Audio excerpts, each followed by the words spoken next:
Deus aqui, em Mateus capítulo de número 24, eita glória, versículo 36, né? Convido a igreja para se colocar em pé, vamos ler a palavra aqui, né? Mateus 24 e 36, estamos aqui na casa do pastor Paulo Clevan, vamos visitar aqui o nosso amigo Egberto, né? E não tem Antônio não, né? Só Egberto, né? Egberto Jesus dos Santos Brito, né? O nome completo é Egberto de quê? Egberto Carneiro de Aquino. Egberto Carneiro de Aquino, né? Tudo bem. Mateus capítulo 24, quem encontrou, diga amém. Amém. Versículo de número 36, fala assim: porém, a respeito daquele dia e hora, ninguém sabe, nem os anjos do céu, nem o Filho, mas unicamente o Pai. Só aqui. Amém? Pode sentar. Bom, queridos. Romanos 8, 28, Egberto fala assim: sabemos que todas as coisas cooperam para o bem daqueles que amam a Deus, daqueles que são chamados segundo o seu propósito, né? Então, numa tradução popular, num provérbio, fala assim: não há um mal que não traga um bem, né? Mas Jesus não diz assim, a Bíblia diz assim: sabemos que todas as coisas cooperam para o bem daqueles que amam a Deus, daqueles que são chamados segundo o seu propósito, né? Então é o seguinte, a Bíblia diz lá em 1 Coríntios, capítulo 2, 19, fala assim, o Senhor fala assim: coisas que o olho não viu, e que o ouvido não viu, e que não desceu o coração do homem, Deus tem guardado para aqueles que o amam. Então, não é para aqueles que Deus ama, porque a Bíblia diz em João 3,16, porque Deus amou o mundo de uma tal maneira, que deu seu Filho unigênito, para que todo aquele que nele crê não pereça, mas tenha a vida eterna. Por que a vida eterna? Porque essa vida nossa aqui, Egberto, ela é passageira. Nós temos ela hoje aqui, amanhã nós podemos não ter mais. Nós estamos vivos aqui, andando, comendo, dormindo, conversando, dialogando, sorrindo, talvez sentindo dor ou alegre, enfim. Mas nós estamos vivos, né? Mas quantas pessoas que já morreram, que já partiram para a eternidade sem salvação e sem Jesus, né? Então Deus te ama tanto que Ele está te poupando. Ele apenas te chamou a atenção e permitiu acontecer alguma coisa para te trazer para cá, né? Romanos 8, 28 fala: sabendo que todas as coisas cooperam para o bem daqueles que amam a Deus. Então, o inimigo poderia ter cefado a tua vida. Quantas pessoas que levam uma queda de moto simples e morreram? Aqui mesmo em Uruoca, se for citar de quantas pessoas que já morreram de acidente de moto, né? E você está vivo.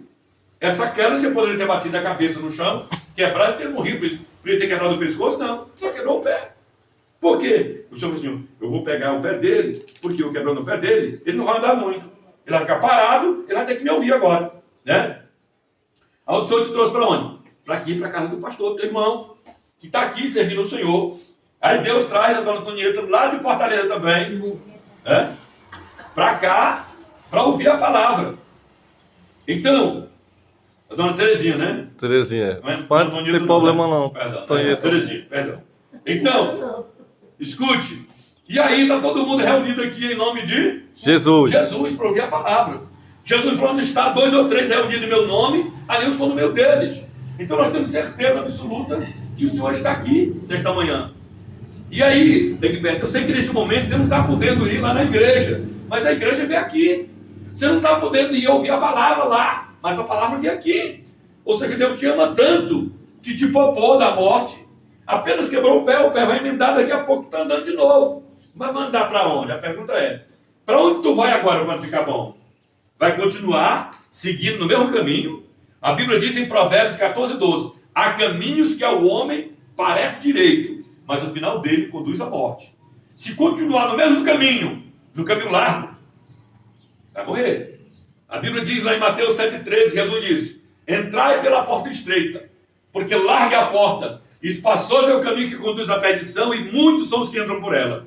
Mas estreita é a porta, e apertado é o caminho que conduz para a vida eterna, e são poucos que encontram. Então, Egberto, diante do ser humano existem 2 caminhos: o caminho estreito e o caminho largo. É 2 portas. Eu falo assim: eu sou o caminho, a verdade e a vida. Ninguém vem ao Pai senão por mim. Está escrito em João 14, 6, né? Então, mas tem o caminho da perdição, mas tem o caminho da salvação para o homem decidir. Tem o caminho da luz e tem o caminho das trevas. Jesus disse lá em João 8, 12: Eu sou a luz do mundo. Quem me segue não andará em treva. Tem o caminho da luz e o caminho das trevas. O caminho da salvação e o caminho da condenação. O caminho da vida e o caminho da morte. Jesus disse, eu sou o caminho, a verdade e a vida. Né? Tem o caminho do céu, mas também tem o caminho do inferno. Vai ter? Tem. Está escrito no Salmo 9,17 que os ímpios serão lançados no inferno e todas as nações que esquecem de Deus. Quem é o ímpio? O ímpio é aquele que não ouve a palavra de Deus, que ele aborrece Deus, que ele persegue os crentes, que ele fala mal da igreja, que ele rejeita a palavra. Isso é o ímpio. Os ímpios serão lançados no inferno e todo aquele que se esquece de Deus. Não é só os ímpios, não. Aquele que se esquece de Deus também. Você tem tempo para tudo. Tem tempo para comer, para dormir, para descansar, para trabalhar. Se você não tiver tempo para Deus, quem não tem tempo para Deus, vive perdendo tempo. Né? Em Mateus 6,33 fala assim, mas buscai primeiro o reino de Deus e a sua justiça, e as demais coisas vos serão acrescentadas. Você tem que ter tempo para trabalhar, para dormir, para descansar, sonhar, estudar, enfim. Mas tira um tempo para Deus. Tira um tempo para ouvir a palavra de Deus. Vai à casa do Senhor.